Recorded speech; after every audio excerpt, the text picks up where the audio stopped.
All right, so this is going to be video three, the last video in this new three-part series that I am producing here in 2026. We're at the end of April 2026, and I believe my last training was last summer. I think it was about a year ago.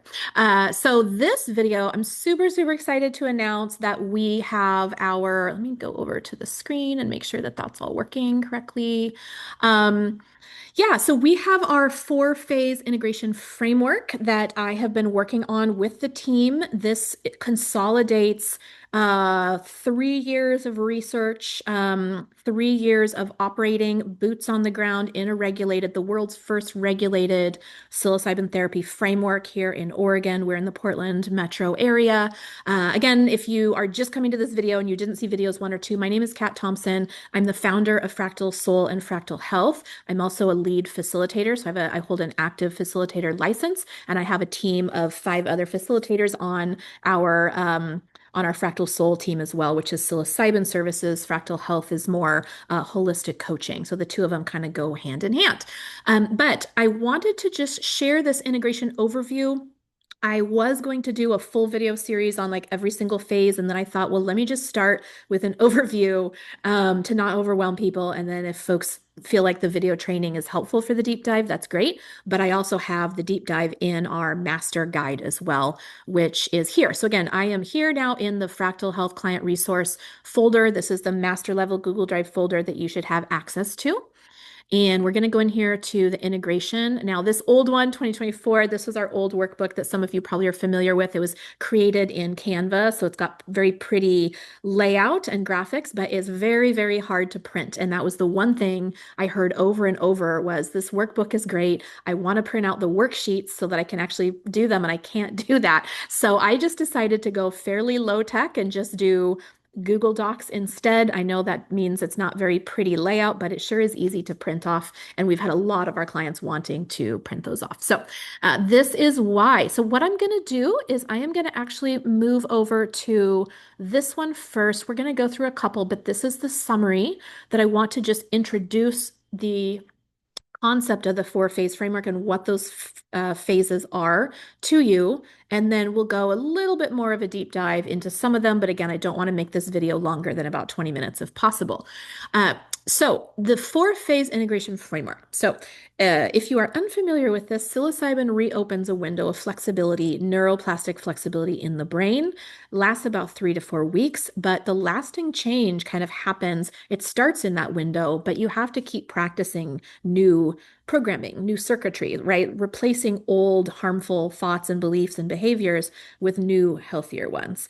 So our four-phase framework really kind of helps you move from insight into durable transformation. Remember in the last video, I talked about how we can't just live in our heads. I tend to be a very, intellectual person that loves to think, and so this is a challenge for me.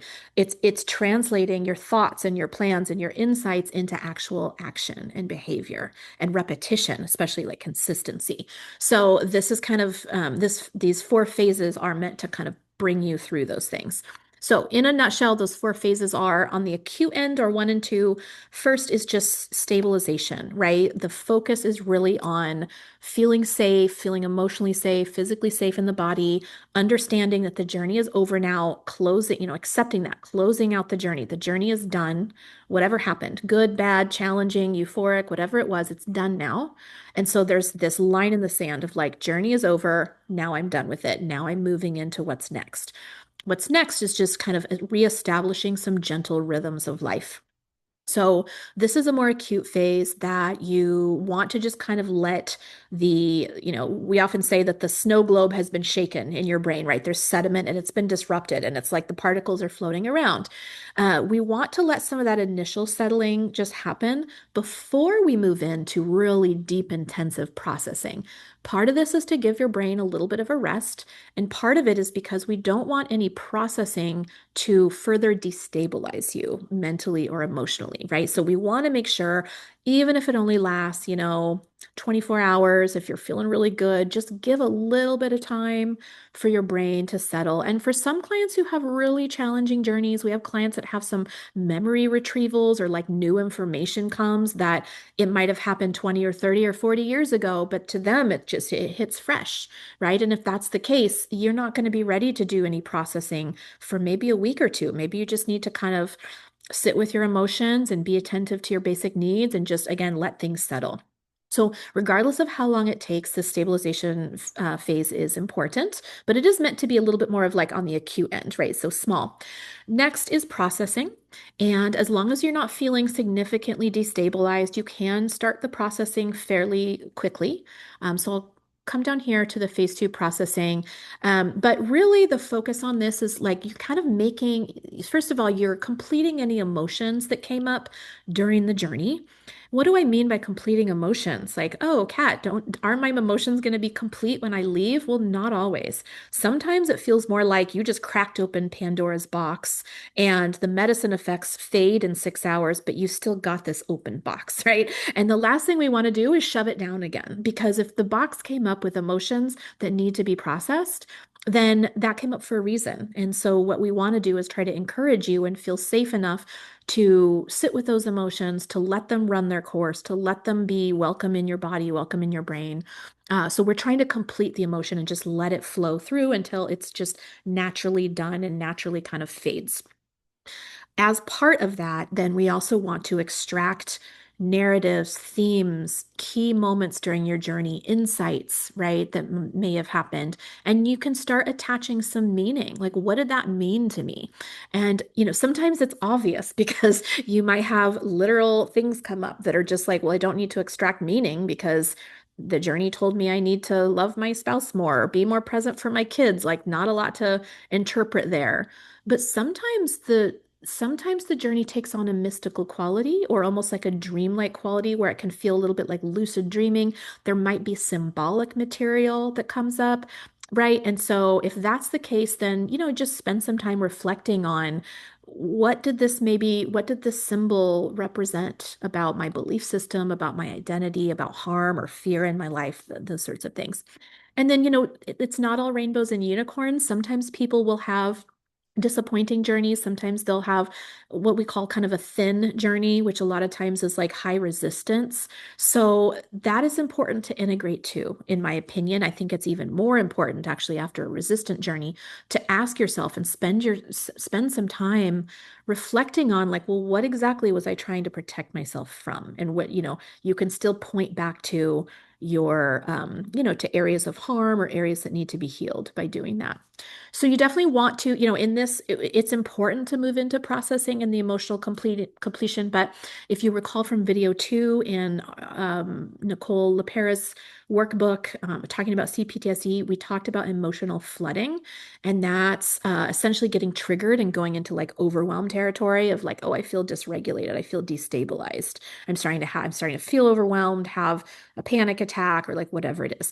So these two phases kind of go hand in hand, but it's important that the processing not outpace your foundational stabilization, if that makes sense. So again, you can kind of handle them both in one, but if you are ever feeling overwhelmed or flooded, or you're starting to go the other way where you're like, this is too much, I'm starting to shut down, especially if like dissociation or shutdown has been a habit for you in the past that you're trying to break, it's important to sort of try to resist that and try to bring yourself back into balance by just reminding yourself that you're safe. You don't have to process that right now. You're not pushing it away forever. You're just putting it in a box up on the shelf, right? Till you feel better. That's okay, right? So it's important to go at your own pace.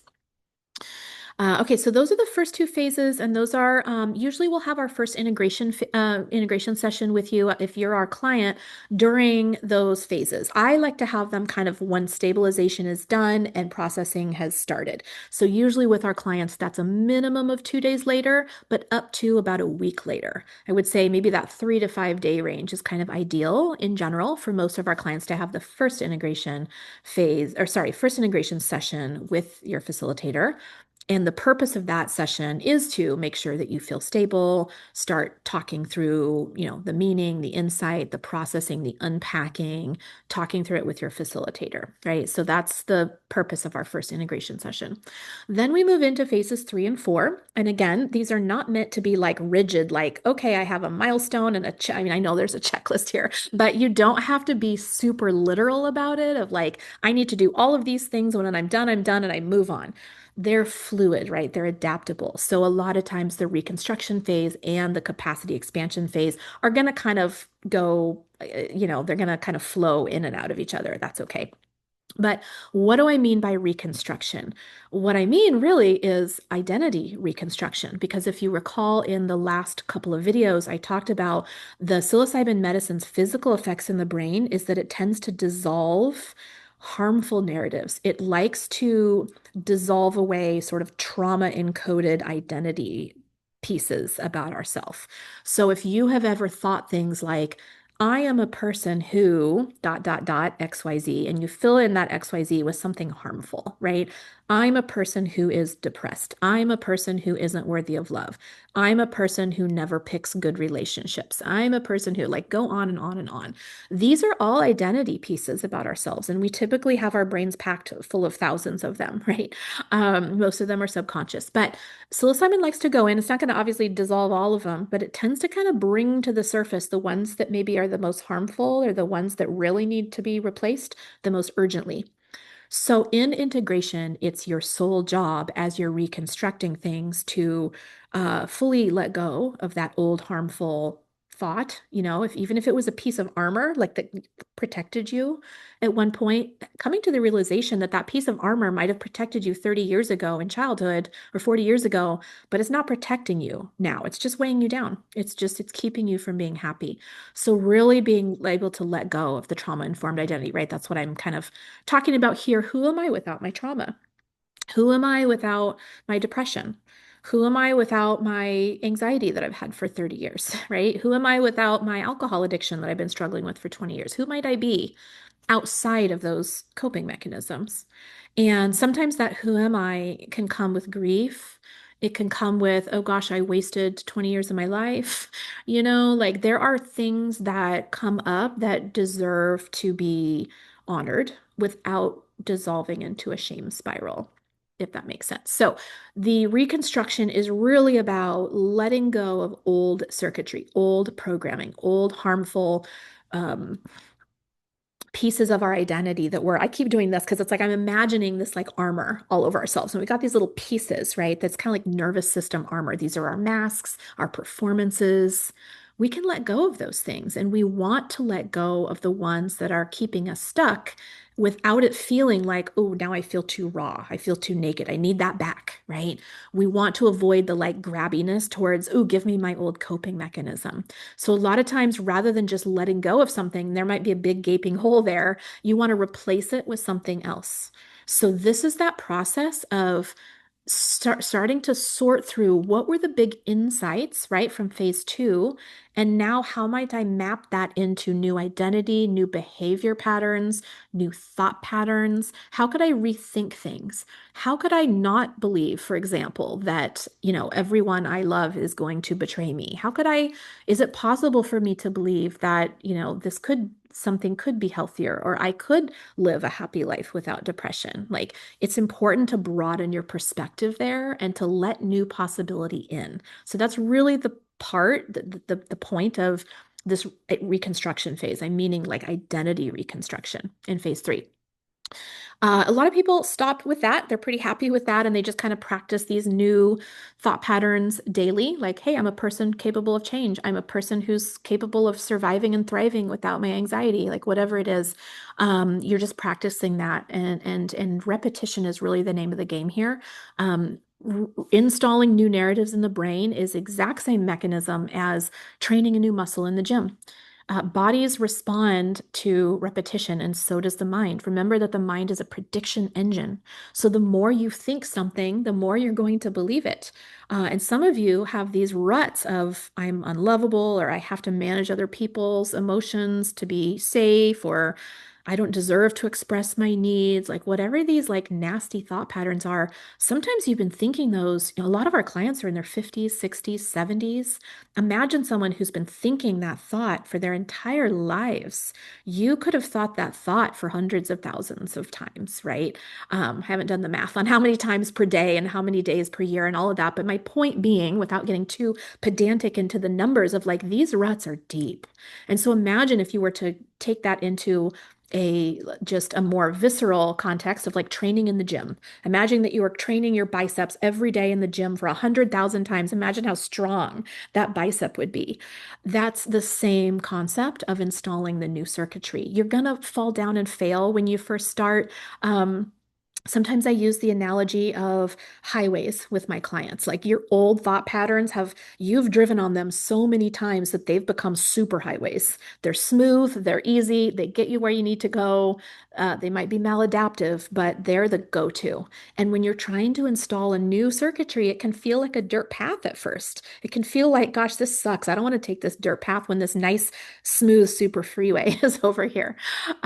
So whatever metaphor works for you, but I think you're getting the point of it's okay to not have perfect consistency, but you want to try to be on that dirt path as many times as possible. And let's say you go 10 days in a row and the 11th day you fail and you go back to the superhighway. Like that's okay.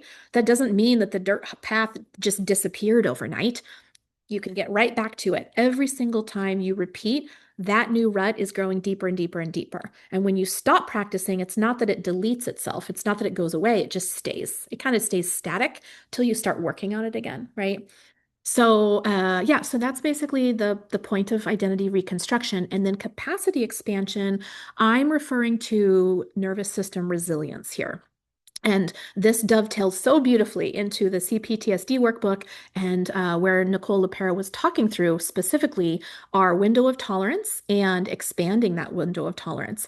And how do you expand the window of tolerance? Well, again, with repetition and with daily practice. So what you're doing is you're finding out where are your borders, right? Where's the window where regulation becomes discomfort and then discomfort eventually pushes you over into a trigger or into like a full dysregulated response, right? Like freeze, flop, fawn, whatever it is. So you're trying to like come up on that sort of that boundary without deliberately going over it. So what you're doing is you're kind of pairing intentional yet reasonable new stress. We call that load. At the gym, you might call it like training load, but with your nervous system, we call that allostatic load. You can Google that term if you want to. Allostatic load is essentially just the complete set of experiences that you have day to day that impacts your central nervous system. And there's definitely a declining effect throughout the day. Most of you probably wake up. I actually have had a few clients where it's been opposite, but for most clients, they wake up feeling fairly refreshed, fairly strong, fairly okay. And then throughout the day, that declines until sometimes they're just completely wiped out by dinner time or sometimes before dinner time, right? It depends on, again, how much resilience your nervous system has and how much stress is coming at it. So, Nicole LePera talked about hypoarousal versus hyperarousal. For hypoarousal, you are going to want, you are in shutdown. You are in avoidant state, dissociation state, numbed out state, checked out state. So, anything you can do to practice upward range, anything that gets out of freeze flop is going to be good for you, right?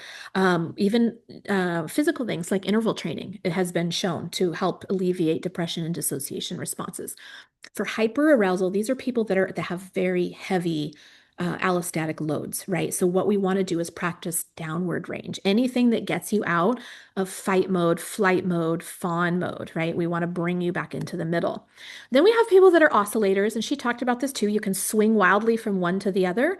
And so for the oscillators, if you are someone who is hyperarousal and then you swing into hypoarousal, you want to just try practicing staying in the middle without overcorrecting yourself. So that's where, if you remember from her workbook in video 2, she had the activation cycle of the dysregulated cycle versus the more regulated cycle, and you've got the pause and the conscious choice. This is going to be a really, really important practice for you. Okay. So that is kind of the overview of what our four phases are. And I don't know, I feel like this has already gone kind of long. I did want to just show you that inside here we have, if you want to go through with your facilitator, I've got a little like focus areas and checklist to guide you through some of the integration sessions and like what to talk about with your facilitator if you want to. Again, this is optional. And all of our facilitators, myself included, by the way, are very client led. So, like, yes, we have these general things in this general structure, but we're not like going through being like, okay, we need to talk about this now and this now. We really encourage our clients to take the lead on their integration sessions and talk about what feels most important to them, right? What was the narrative? What meaning have you made? And then we're responsive to that. So this is something that you can do. You can look at if you want to kind of like get some ideas of some things to talk about with your facilitator in either of your integration sessions that happen after your journey. So integration session one, again, is the more acute one, helping clients stabilize and like moving them into processing. And then integration number two is more of a long-term thing. This is usually like 2 weeks out to, I've even had them 6 weeks out or 2 months out. It's a longer term thing, right? It's helping clients move from kind of the processing into more of that behavioral practice. So we've got a checklist here if you want to look at that. And then the last piece is I want to introduce you to, drum roll, please. This is the full book, and this is 100 pages. It is large. I spent months working on this, but I'm super proud of it. So for some of you, I want to be really gentle with this because for some of you, you get overwhelmed. If you are already in a very heavy allostatic load on a daily basis, 100 pages is going to probably overwhelm you. So that is why you do not have, this is optional. You do not have to do this. You can do our quick start. This is a one pager, right? This down here was a 2 pager. So if you want to just start very, very small, like that's okay, right? There's no right or wrong. But there are other clients I know, and you know who you are, that are very detail oriented and they just love to like do the deep dive, right? So this 100-page guide, this is for you. It is in chapters, so it's very easy if you want to just do chapter by chapter, that's a-okay. You don't have to do start to finish either. You can kind of bop around and use whatever chapters are helpful to you, then use it as a reference guide. Totally fine. So I am going to just skip these first two, and I'll go through. I'm going to scroll quickly just to show you the nature of what's there. In fact, I think I'm going to skip the phase one and phase two. Those are, again, the more acute pieces. And let's just go into like the identity reconstruction piece. Um, because this is really where the rubber meets the road, right? This reconstruction is where you are actively ripping out by the root old harmful beliefs about yourself that are just lies, and you are installing the new exciting circuitry. I don't mean to go too much down the road of like new year, new me, like New Year's resolution, but psychedelic therapy does often feel like that afterwards. Clients can feel very like excited, when they're leaving the center. They're just like, I can't wait to go implement all of this. So it's important to go slow and remember that we don't need any impulsive decisions. We don't need any grand declarations.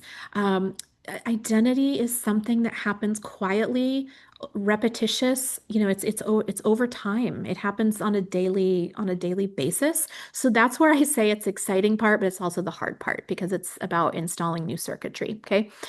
So this goes through, there's the 2 layers of identity that I talked about, the social survival identity. This is all of the stuff that happened with complex trauma. It's your performance, it's roles that you play, it's patterns you repeat to avoid being rejected or abandoned or shamed or sometimes physically, assaulted or abused in some cases. So you're trying to manage other people's emotions.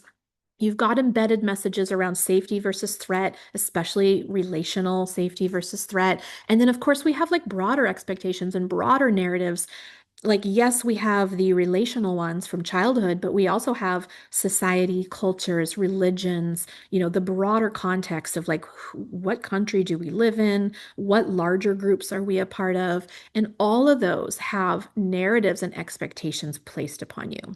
So the social survival identity, I say here, it's like it's not all inherently bad. It serves a purpose, right? Humans are inherently social animals. We are meant to survive in groups. That's why it's so important to us. But it's not the whole truth of who you are. It's not your real authentic self. So I go into kind of what the authentic identity is.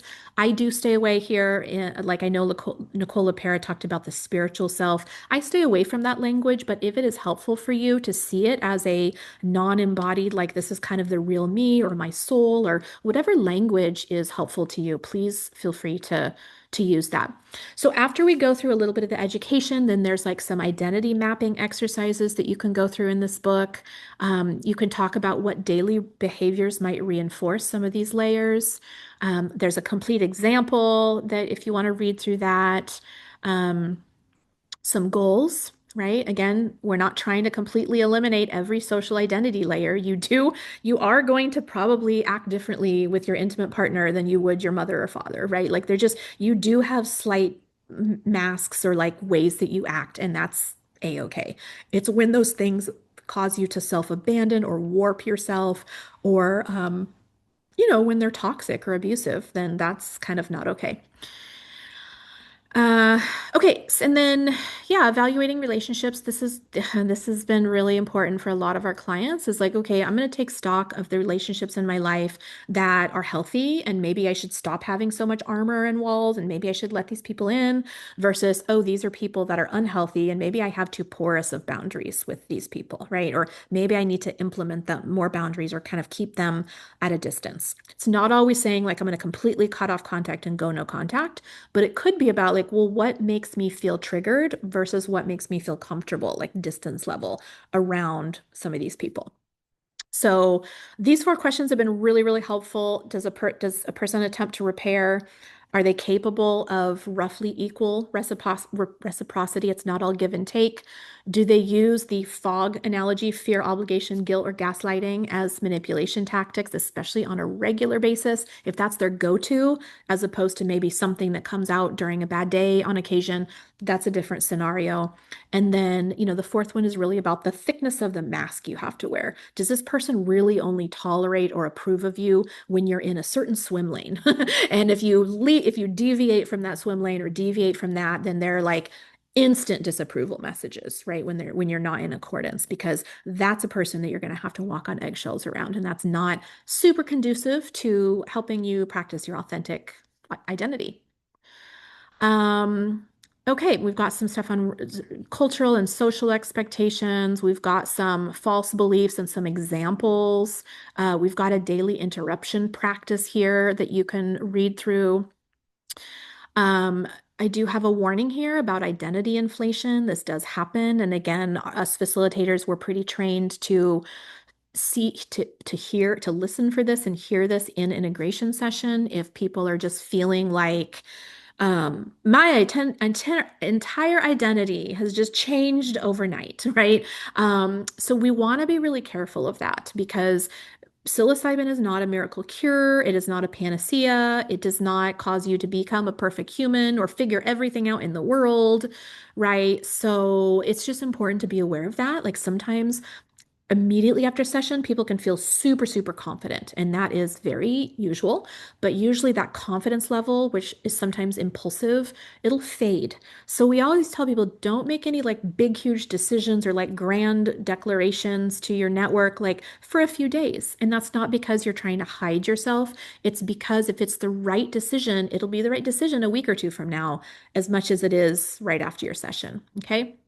So, there is that to consider. I touched a little bit about grief, during identity reconstruction. I think letting go of survival identity, sometimes it feels threatening.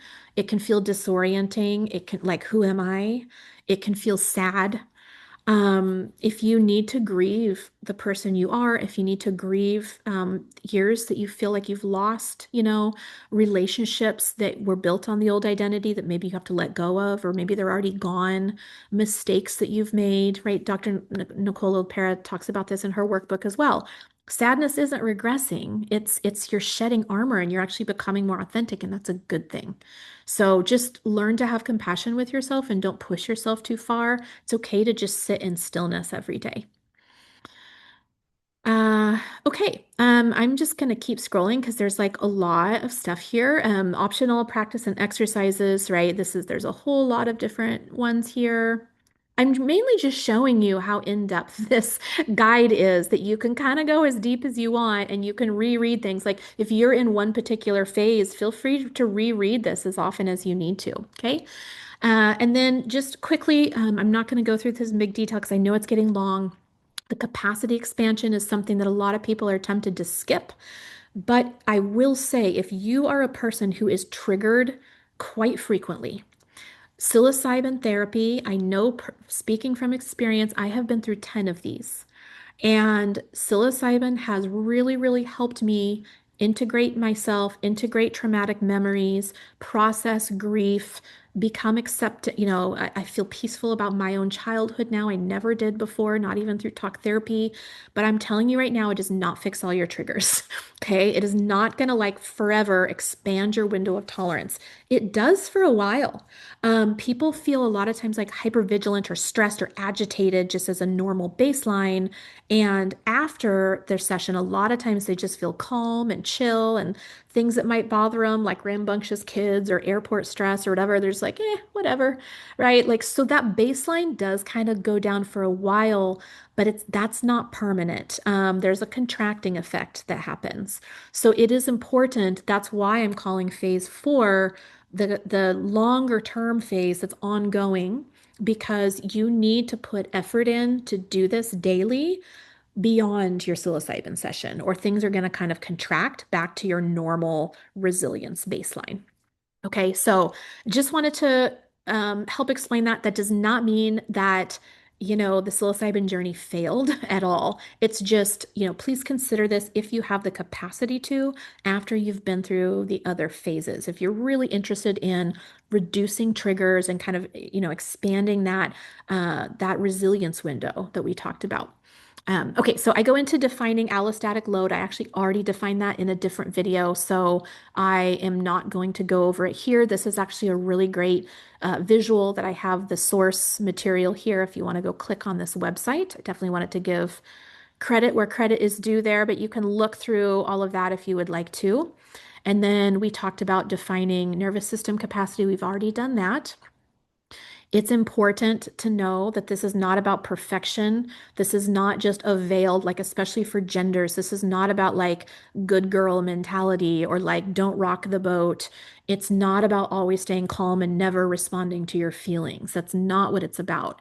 It's more about when something does, like when you get kind of a sledgehammer of life, like you go and you cope with it, but you return to baseline. You don't stay stuck there, right? So that's really, really what it's about. Your nervous system does a hell of a job. It does so much in your daily life, and it is meant to be this flexible, kind of malleable cushion system, right, against various life stressors. But what happens over time, we've talked about this, it can become brittle because this prolonged and compounded trauma narrows your window, and in time it just becomes very fragile and very brittle, and so it can respond very just disproportionately to any input. And that doesn't make you a bad person.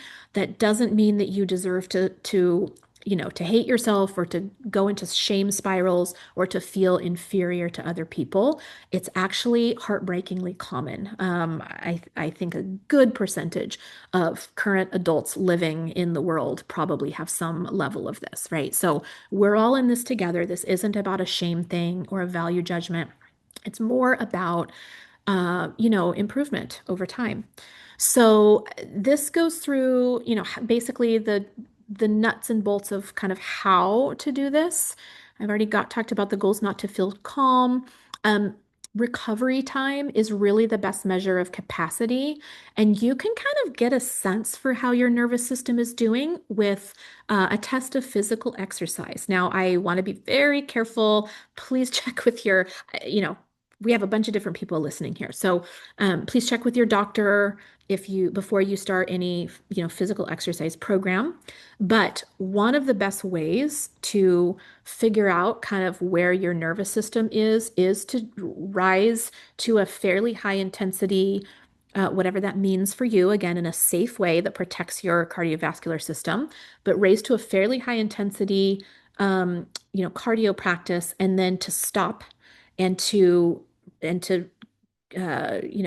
figure out how long does it take your cardiovascular system to kind of return to baseline. So you can wear either like one of these devices. I wear this daily. This is a Whoop device.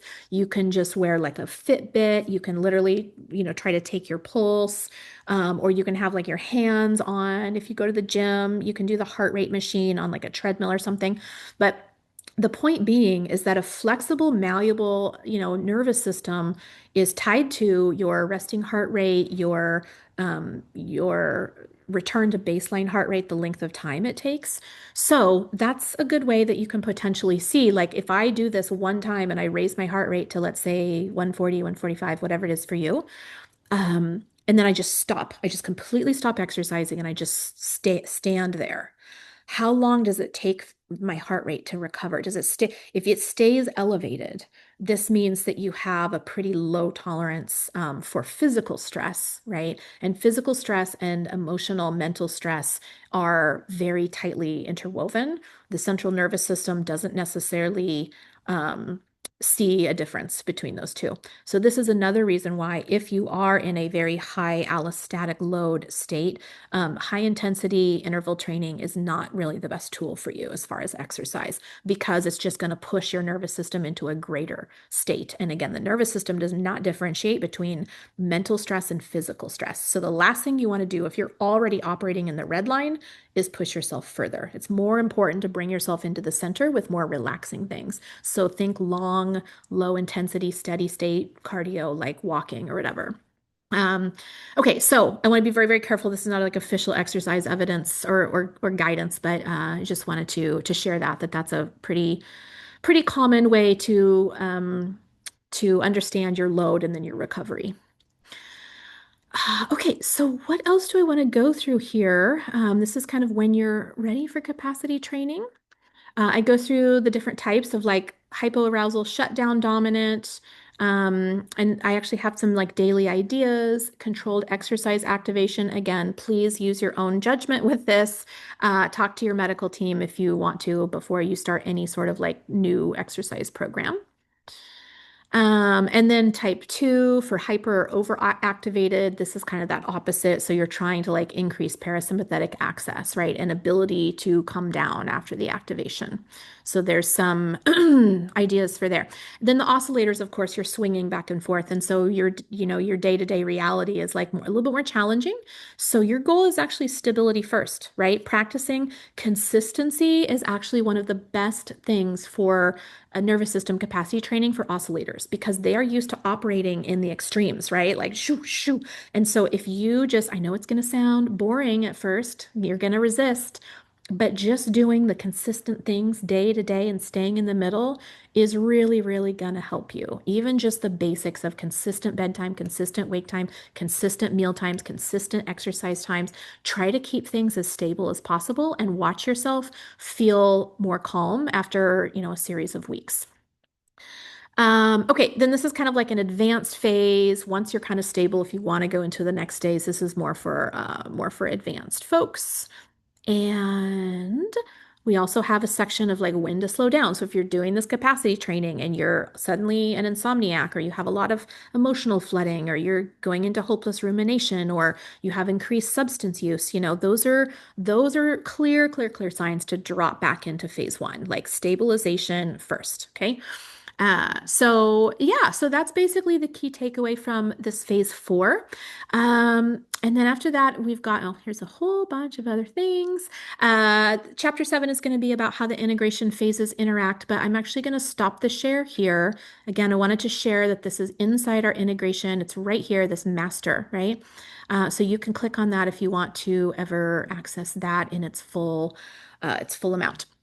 So I am going to end that there. This is the overview of the fractal integration four-phase framework. Now, we are relying a lot on most of you doing a lot of this in your day-to-day lives, right? We try to keep our pricing down as much as possible. And of course, facilitators, just like therapists, are paid per hour, right? And so we do have 2 hours built into our programs of integration support calls with you. And these are times that you can come into the calls, make the most of them by asking your questions, having your priority list. What are you struggling with? What do you need one-on-one real-time help with, right? But outside of this, integration is, we can't be there with you every single day. That would get quite expensive to be paying your facilitator for biweekly check-ins or whatever.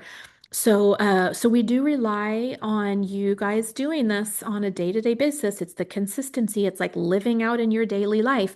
And that is why I wanted to create this really in-depth master guide, because I know that us and our facilitator team, we can only do so much.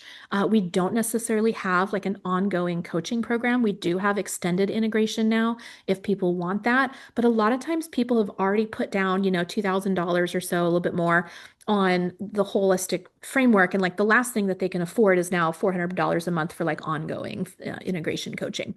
If you do have the funds for that, great. We now offer it. We have an 8-week program, so basically 2 months for $500. So it's $250 a month. But again, most people are they go through the main program, they get their 2 1-hour integration sessions, and then they're like, okay, I'm good. Like I'll let you know if I need more actual like one-on-one guidance from you. So that's why I have so many self-led resources. If you don't find value in them, that doesn't mean that you're not doing the program right. If they're not helpful, please treat everything in there as optional. So I hope this has been helpful. I do have, by the way, in that master guide, a very lengthy resources list. I think there are several dozen resources that I used, potential books that you can read if you're really interested in this. One of my favorites is called Heal Your Nervous System by Laura. I can't remember her name. But if you look it up on Amazon, Heal Your Nervous System, it's a dark blue cover book. It is like, it's become like the Bible. It is a wonderful, wonderful book but it just says a lot of the same things of like capacity training, building awareness, all of that. So anyways, I hope this has been helpful. Please, if you're one of my clients, let's talk about this as much as you want to in prep or integration. If you are one of my team's clients, feel free to use this. They all have had access to it. They've all been trained on it. So we all should be delivering a fairly consistent experience to you. And if you are not a Fractal client, feel free to kind of pause the video where I had certain things and use it to your heart's content. And I just want this to be helpful for everyone. So yeah, let me know if you have any other questions, but that was it for today. Okay, bye-bye.